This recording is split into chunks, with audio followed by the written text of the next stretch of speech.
Ini desak Anies terbesar yang saya pernah datangin. Bener. Izin acara Desak Adis di Sumatera Barat mendadak dicabut 1 hari sebelum acara dihelat. Acara yang seharusnya digelar di Istana Basa Pagaruyung, Kabupaten Tanah Datar, izin lokasinya tiba-tiba dibatalkan. Akibatnya acara Desak Adis berpindah lokasi ke lapangan Cinduamato, Tanah Datar, Sumatera Barat. Atas hal itu, Tim Nasional Pemenangan Anies Baswedan Muhaimin Iskandar geram. Timnas Amin mengatakan jika Pemkab Tanah Datar tidak mengizinkan acara Desak Anies harusnya dilarang sejak awal. Menurut Timnas, Pemkab sempat mengeluarkan izin namun tiba-tiba dibatalkan begitu saja. Pernyataan itu disampaikan oleh juru bicara Timnas Amin, Billy David di Rumah Pemenangan Amin, Rabu 3 Januari.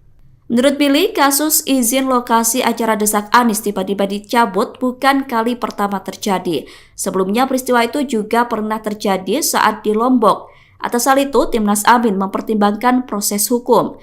Pihaknya percaya tim hukum Timnas Amin akan memperhatikan agar kejadian seperti itu tidak kembali terulang. Atas kejadian itu, Timnas Amin meminta aparat pemerintah maupun pihak keamanan setempat menjunjung netralitas.